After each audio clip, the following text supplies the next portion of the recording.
Last night, I told you how the president exposed the Democrats' true shutdown motives. Namely, the Democrats love the partial government shutdown because they think it helps them politically, which is why they refuse to move even an inch on the issue of wall funding. Well, today, the president exposed the media's motives in this drama as well.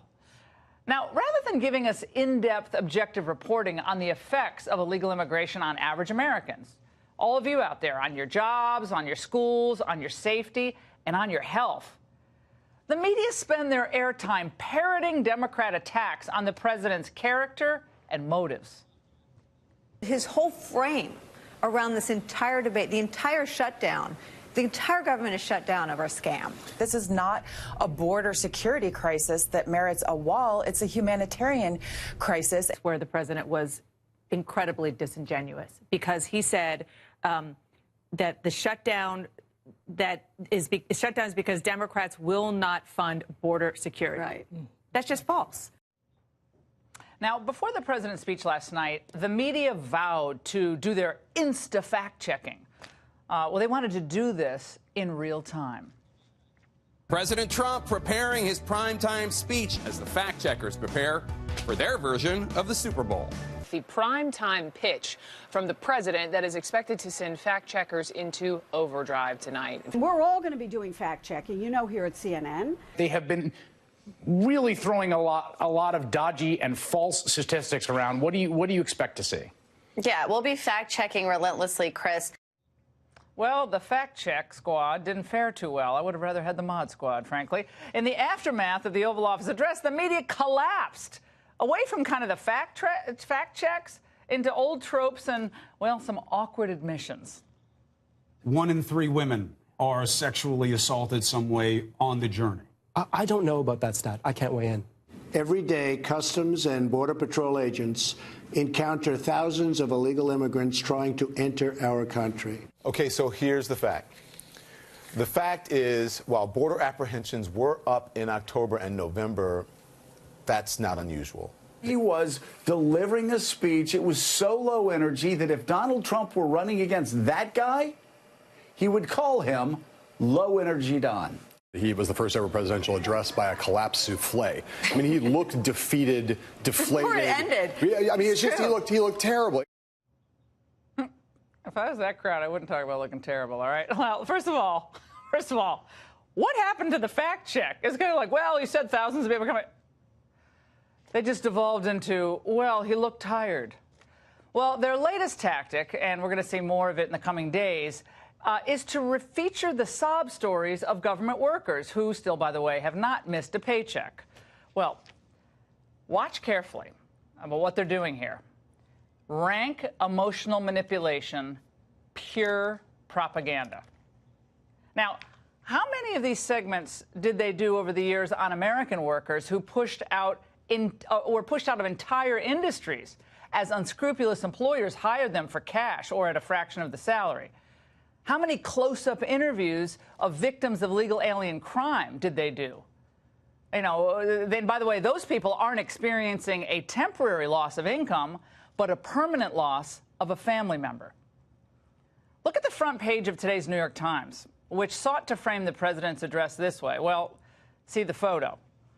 It's a photo of migrants. You can see it there. It's getting smaller, but migrants at a Tijuana temporary kind of migrant shelter. Now, once again, the media focusing on that, interviewing people at the shelter, putting the feelings and the concerns of non-citizens over those of actual citizens. Well, at least they had that nice wide screen, and they could enjoy it on that. But perhaps the voters, after watching all of this, hearing all of it, are not so easily manipulated. A Morning Consult poll found that a plurality of Americans, 42%, believe the situation at the border is a crisis, including 72% of Republicans, obviously far fewer Democrats. Now, Trump has successfully shown that the Democrats are not substantively engaged in problem-solving on this issue of the border. But still, the media continues to carry the water for them. But when reporters begin acting like pundits, Kellyanne Conway showed us yesterday exactly how they should be treated. Can you promise that the president will tell the truth tonight? Will he tell the truth? Yes, Jamin, can you promise that you will? I will. The whole truth and nothing but the truth to help you, God? I'm not the Am I one allowed who to has mention the God to alternative you? facts problem like you do. No, well, that, Jim, I know that's a cheat. Make sure that goes viral. Okay. This is why, by the way, this is why I'm one of the only people around here who even gives you the time of day. Can you guarantee? And that let me get back in your face, because you're such a most of the time, and I know you want this to go viral. A lot of these people don't like you. But let me just be respectful to the media at large, as I always am. I explained that was alternative information and additional facts. And I explained it many times. And don't you put it back in my face for all the corrections that your network needs to issue. By the way, she said smartass. Okay, it was all over television yesterday.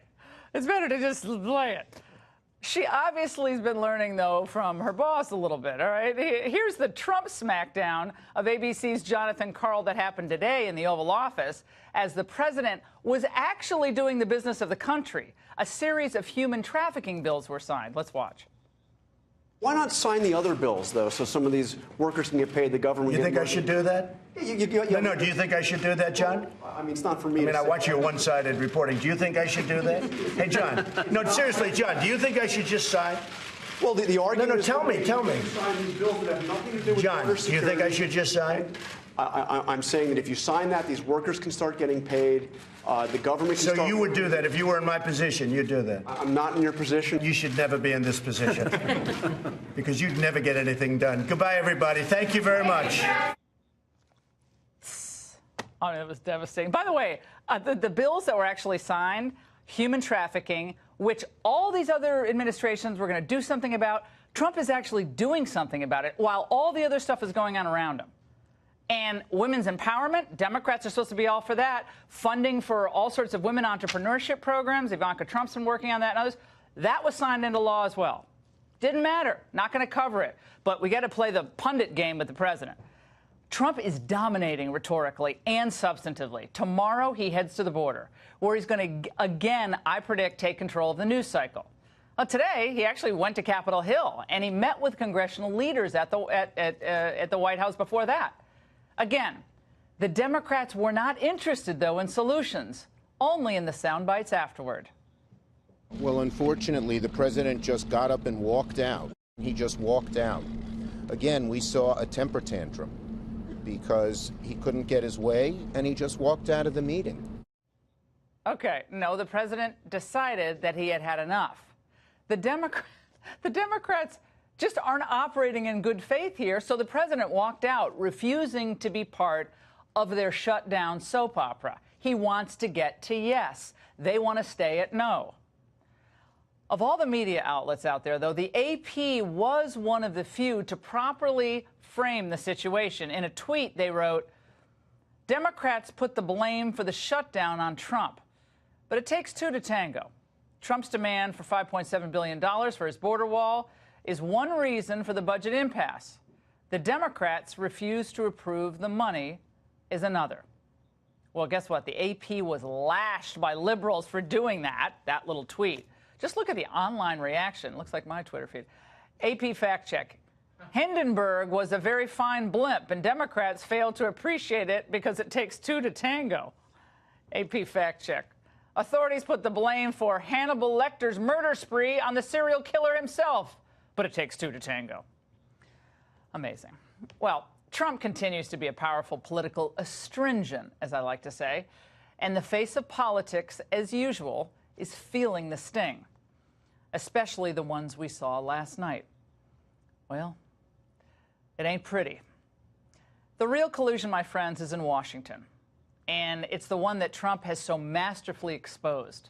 It's the collusion between the American media and the Open Borders Democrat Party. And that's the angle.